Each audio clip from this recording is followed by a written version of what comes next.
अब हम पढ़ते हैं कि ह्यूमन बींग्स में जो मूवमेंट्स होते हैं वो किस वजह से होते हैं। बच्चों, दो सिस्टम होते हैं जिसकी वजह से हमारी बॉडी के अलग अलग हिस्से मूव करते हैं।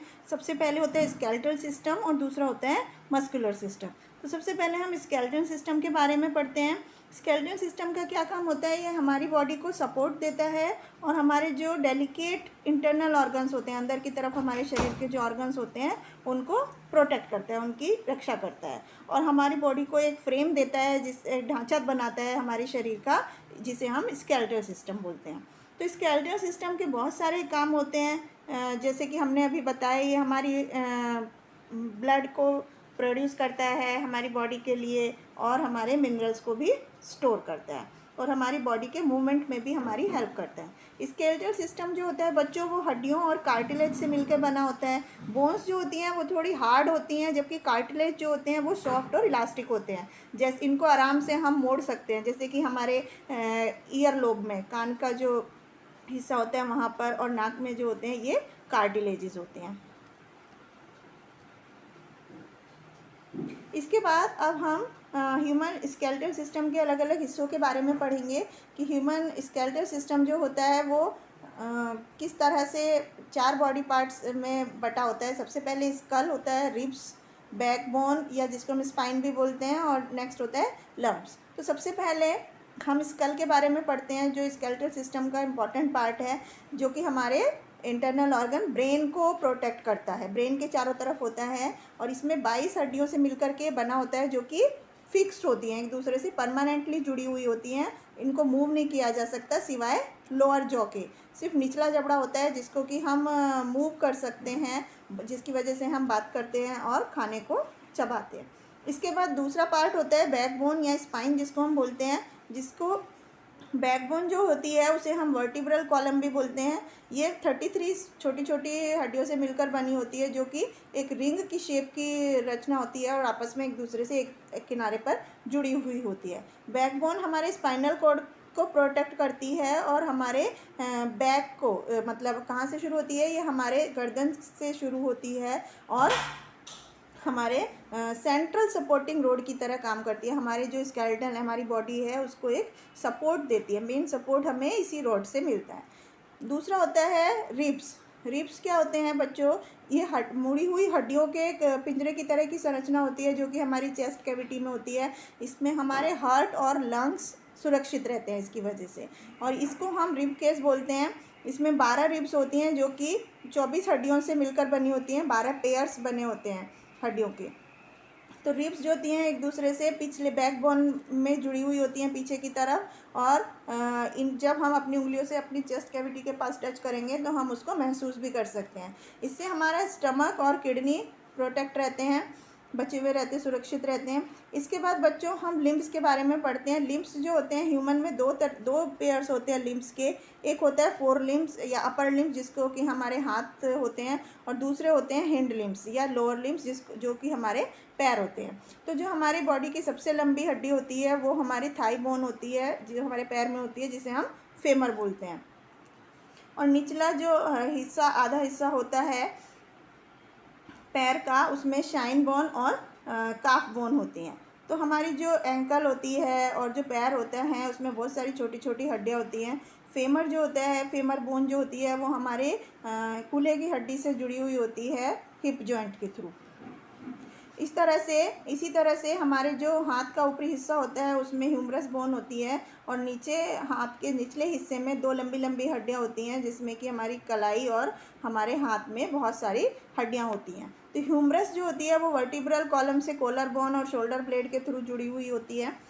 इसके बाद नेक्स्ट होता है हमारा मस्कुलर सिस्टम, जिसकी वजह से हमारी बॉडी मूव कर पाती है। तो मस्कुलर सिस्टम क्या होता है बच्चों? आपने देखा होगा कि कुछ लोग एक्सरसाइज करते हैं, वेट लिफ्टिंग करते हैं और अपनी मसल्स डेवलप करते हैं, अपनी बाइसेप्स बनाते हैं, ट्राइसेप्स बनाते हैं। तो बच्चों हमारे बॉडी में, ह्यूमन बॉडी में लगभग 650 के करीब मसल्स होती हैं, जिनको कि हम स्ट्रेच करके और रिलैक्स करके हम बहुत सारे मूवमेंट कर सकते हैं अपनी बॉडी के। तो हमारी बॉडी में लगभग 3 टाइप के मसल टिश्यू होते हैं, जो कि स्केलेटल, कार्डियक और स्मूथ। तो अब हम 2 तरह की मसल्स होती हैं हमारी बॉडी में।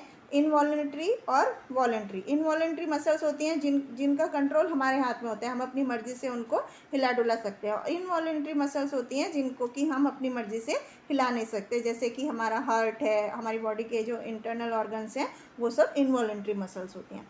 मसल्स जो होती हैं बच्चों, वो कॉन्ट्रैक्शन और रिलैक्सेशन की उनमें प्रॉपर्टी होती है। अपनी मसल्स को हम वो हड्डियों के साथ जुड़ करके हमारी बॉडी को मूवमेंट करती हैं। हम अपनी मसल्स को सिकोड़ करके या खोल करके, रिलैक्स करके हम अपनी बॉडी के अलग अलग मूवमेंट करते हैं। तो जो हमारी मसल्स को स्ट्रेच करती है, पहली मसल्स होती है जो कि रिलैक्स जिसको हम कर सकते हैं, और दूसरी होती है जिसको हम ट्राइसेप्स बोलते हैं। तो बाइसेप्स और ट्राइसेप्स होते हैं जिनको कि रिलैक्स और कॉन्ट्रैक्ट करके हम अपने बॉडी में कॉन्ट्रैक्शन या रिलैक्सेशन कर सकते हैं।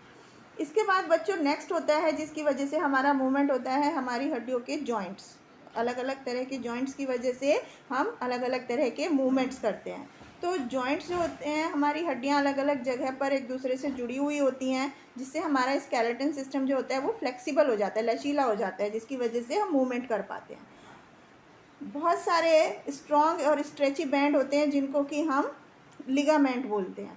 तो बहुत सारे बॉडी जॉइंट्स होते हैं हमारी बॉडी में। 3 तरह के जॉइंट्स होते हैं जो कि हमारी बॉडी में मूवमेंट को पॉसिबल करा पाते हैं। पहला होता है इमूवेबल जॉइंट, स्लाइटली मूवेबल और फ्रीली मूवेबल। तो सबसे पहले हम इमूवेबल जॉइंट्स के बारे में पढ़ते हैं।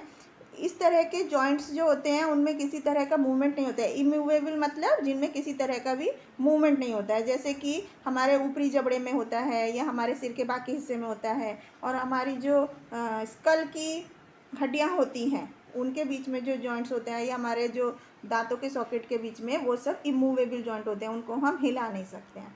इसके बाद दूसरे होते हैं जो स्लाइटली मूवेबल जॉइंट्स होते हैं, जो थोड़ा थोड़ा मूव करते हैं, जैसे कि हमारे रिब्स और ब्रेस्ट बोन का जो जॉइंट होता है, वर्टिब्रे, बैकबोन में जो वर्टिब्रे होती है उसमें जो जॉइंट्स होते हैं वो स्लाइटली मूवेबल होते हैं, उनको थोड़ा थोड़ा मूवमेंट होता है उनमें।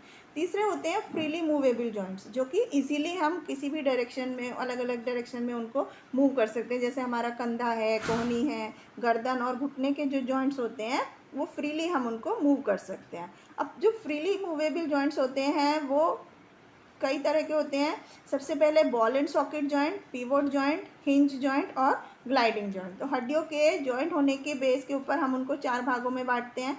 सबसे पहले हम बॉल एंड सॉकेट जॉइंट के बारे में पढ़ते हैं। इसमें एक हड्डी का जो एंड होता है वो बॉल की तरह होता है, और दूसरी हड्डी के सॉकेट में, यानी कप जैसा स्ट्रक्चर होता है, उसमें वो फिक्स होता है और वो फ्री होता है। तो इस वजह से हमारे बॉल उसमें फ्रीली सॉकेट के अंदर घूम सकती है। इसको हम बॉल एंड सॉकेट जॉइंट बोलते हैं।